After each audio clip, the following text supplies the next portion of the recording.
Hello and welcome to the Courthouse. This is a program that gives you the opportunity to learn all you can about the law, gives you legal information, opinions, and advice. We also have Latin maxims and other segments that will benefit you in the program. And I am Itohan Olomu-Agbodo. Thanks for joining me. We'll take a quick break now, and the Courthouse will be right back.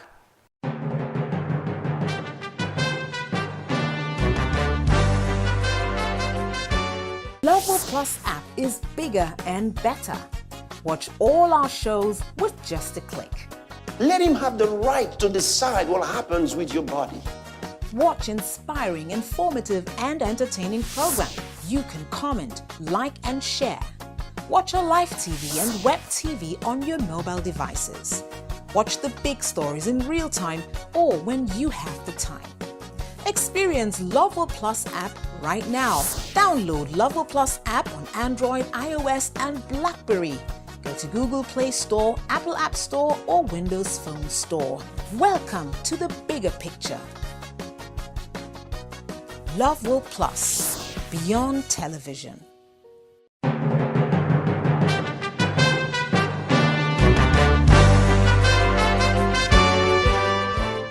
You're welcome back. In case you're just joining us, this is the Courthouse, and all you need to know about the law is what you get on this show. Today we'll be talking about handcuffs and the presumption of guilt or innocence. I have with me in the studio a guest to do justice to that topic. He is Barrister Peter Edokpayi. Barrister Peter, you're welcome to the show. Thank you very much. So generally, why handcuffs? Why the use of handcuffs? Yeah, basically the use of handcuffs is not really strange to our laws, in that there are provisions in our laws, in our criminal legislations, providing for the use of handcuffs. Okay, so the law provides for the use of handcuffs. Okay. Exactly. So in what circumstances? All right. In the course of this discussion, I'll be making reference to the Administration of Criminal Justice Act, okay, which is a criminal legislation that governs criminal law and litigation in Nigeria. Okay. Yeah, section 4 of that particular act provides that in the course of effecting arrest, a law enforcement agent or a police officer must actually touch or confine the body of the accused person, okay, or the suspect. Yeah, then section 5 proceeds to state some of the conditions under which handcuffs are allowed. And firstly, it provides that where the suspect is about to escape arrest, then it is possible for the police officer or the person effecting arrest so to can you just handcuff. amplify a bit the circumstances, like you said, based on the Criminal Justice Administration Act? Yeah. The circumstances in which handcuffs can be used. Yeah, like I was saying, it could be used where the suspect is about to escape when the suspect arrest, is about to escape arrest. Where the suspect is about to escape arrest, or where there is a court order from a judge or a magistrate saying that so and so person should be arrested with handcuff. And also when considering the safety of the suspect. Yeah, when I say safety, there are some situations wherein it would be best for the interest of the suspect that he should be handcuffed. For instance, you have court clashes or some very stringent political matters wherein it is for the safety of the suspect that he ought to be handcuffed. Okay, thank you for the scenarios you just gave based on the Administration of Criminal Justice Act, the circumstances in which handcuffs can be used. We'll just take a look at these clips and see the police handcuffs and some suspects, and we'll be back. All right.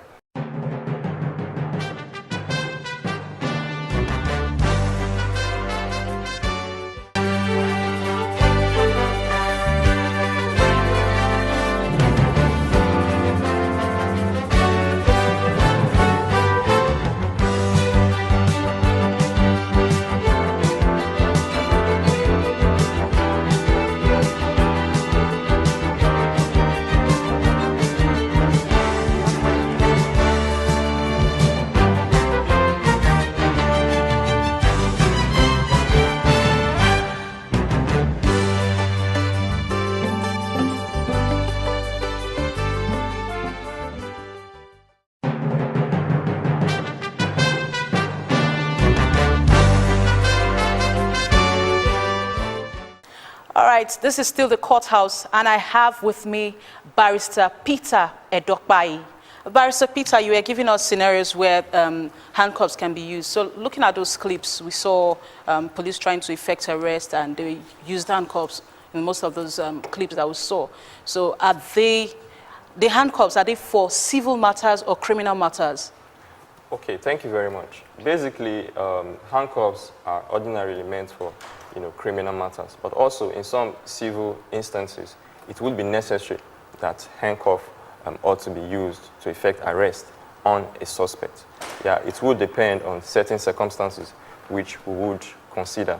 Now, where the suspect tries to be violent, for instance, where in the course of effecting arrest, the suspect attempts to be violent, then the police officer could, use handcuff in effecting arrest on the suspect. That's regardless of whether it's civil or criminal. Exactly. Okay. Exactly. Any other circumstance? Where, like I said before, I mentioned that if the suspect intends to escape, okay. Yeah, it is also possible to use handcuff in effecting arrest on that particular suspect. So even in civil circumstances where the suspect tries to escape arrest, then it is possible to effect arrest with use of handcuff. Okay.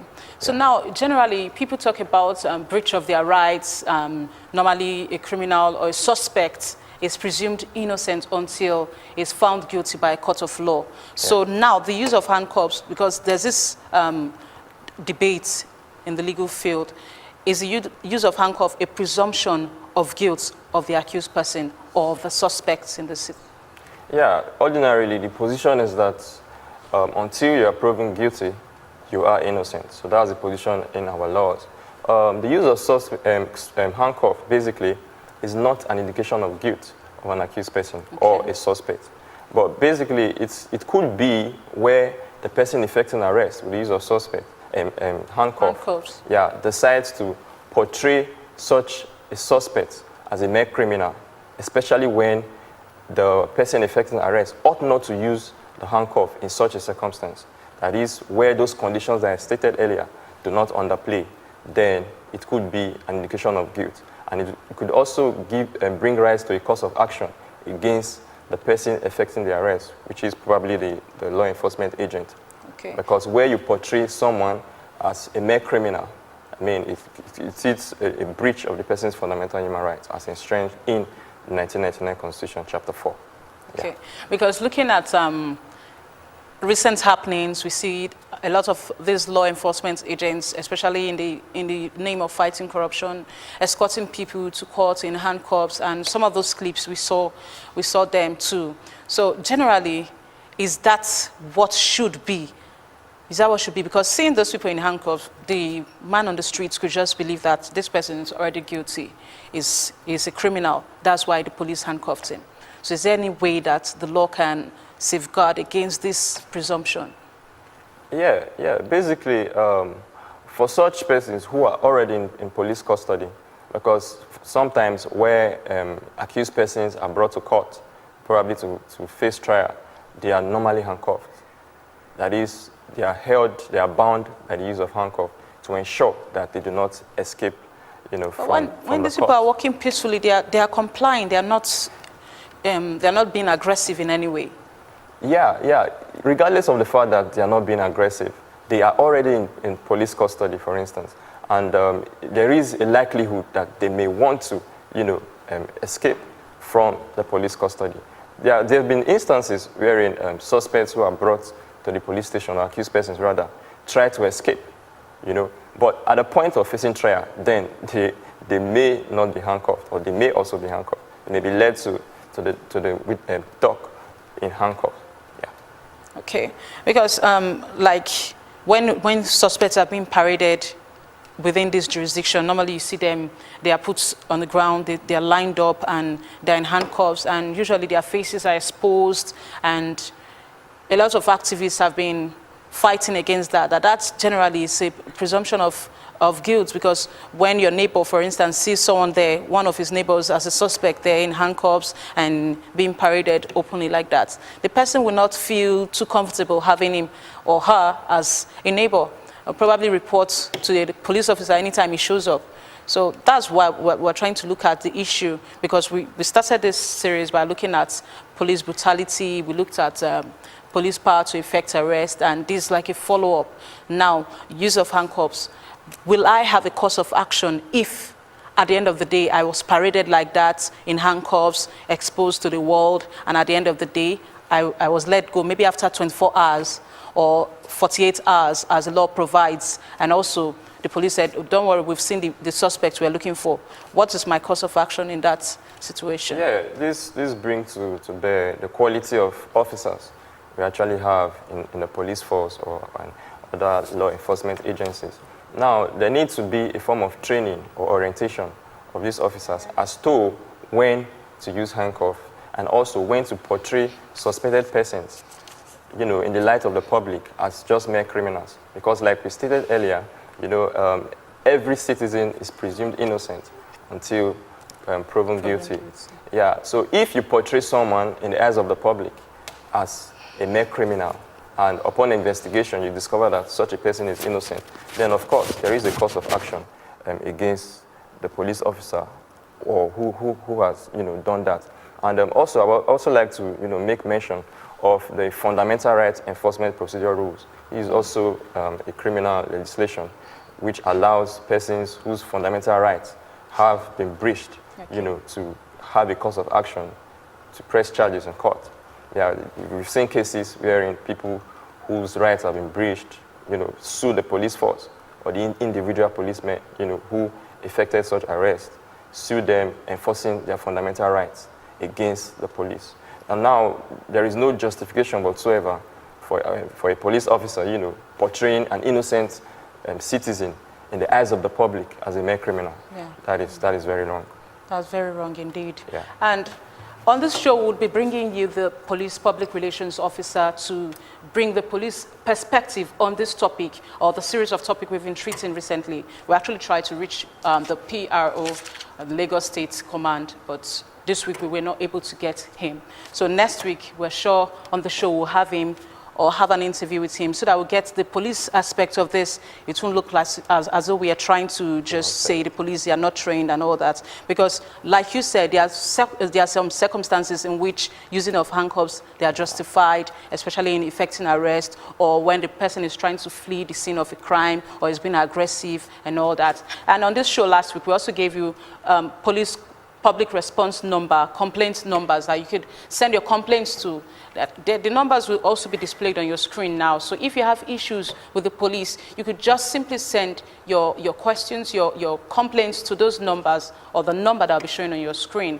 We'll take a quick report and be back.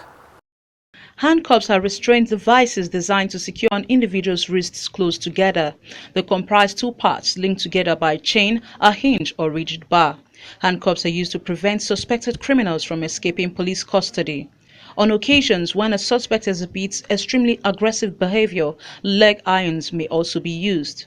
In the past, police officers typically handcuffed an arrested person with his or her hands in front, but since approximately the mid-1960s, behind-the-back handcuffing has been the standard. The vast majority of police academies in the United States today also teach their recruits to apply handcuffs so that the palms of the suspects face outward after the handcuffs are applied. Because are used in breaking falls, being handcuffed introduces a significant risk of injury if the prisoner trips or stumbles, in addition to injuries sustained from overly tight handcuffs, causing handcuff neuropathy. In some cases, police officers having custody of the person need to be ready to catch a stumbling prisoner. Handcuffs are properly applied with both hands secured at the back of the prisoner. When cuffed in front, the cuffs can be used as a striking or choking weapon. Prisoners can be cuffed in front for long transports or courtroom appearances, but the cuffs should be attached to a belly chain to keep the prisoner from raising them more than above chest high or more than a few inches from the body. This allows the prisoner to write, hold papers, and eat. If the prisoner needs more manual mobility but is still a security risk, the cuffs can be removed and attached to the prisoner's chair since they are still linked to the belly chain. Belly chains are often used and sometimes attached to leg shackles to further restrict movement. In Japan, if someone is photographed or filmed while handcuffed, their hands have to be pixelated if it is to be used on TV or newspapers. Similarly, in France, a law prohibits media from airing images of people in handcuffs or otherwise restrained before they have been convicted by a court. In Hong Kong, people being arrested and led away in handcuffs are usually given the chance by the policemen to have their heads covered by a black cloth bag. This is generally to keep their presumed innocence intact.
You're welcome back. This is still the courthouse, and I still have with me in the studio Barrister Peter Edokpayi. So, Barrister Peter, we've flipped through all the aspects of the use of handcuffs, when necessary, when it should be used, and when it shouldn't be used. So, can you just give a last word to the viewers out there, what they should do in case, for instance, their rights have been violated, or one thing or the other? Yeah, for viewers whose rights have been violated, or who know one or two persons whose rights have been violated, yeah, there are actually avenues to seek redress and provided for under our laws. Like I said earlier, you may want to consider filing a fundamental rights suit against whoever has breached your rights, and also you may want to seek the assistance of the legal aid department of the Ministry of Justice, that is for the poor and indigent members of the society. That's pro bono services. They offer free pro bono services to the indigent members of the society.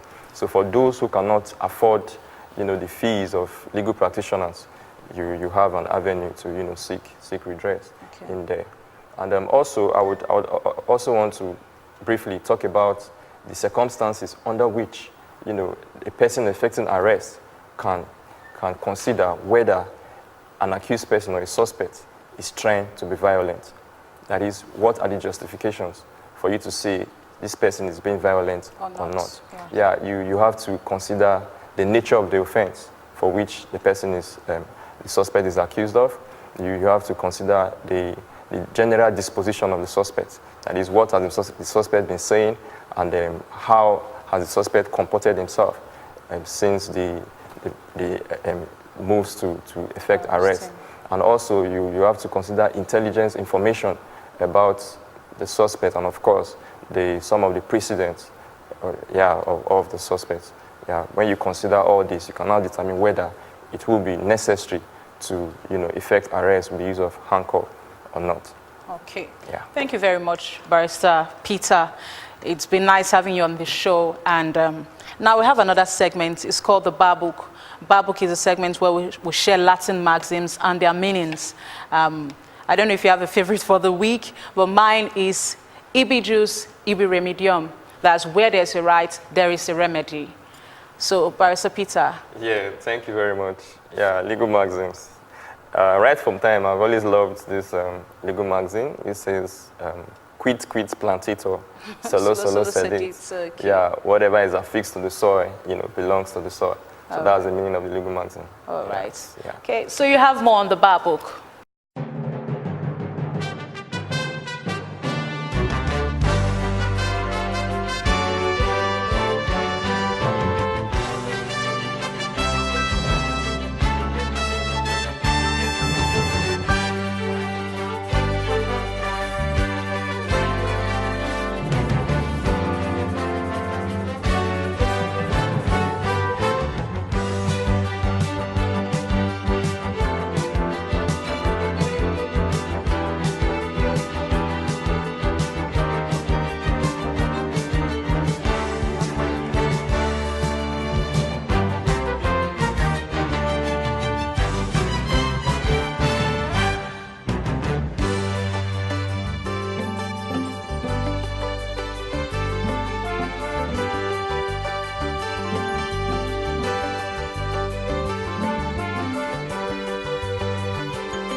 Well, that's much we can take on the show for this week. We've been talking about handcuffs, the use of handcuffs in effecting arrests, and whether the use of handcuffs is a presumption of guilt. And I had with me in the studio Barrister Peter Edokpayi. Barrister Peter, thank you so much for being with me this week on the Courthouse. It's a pleasure.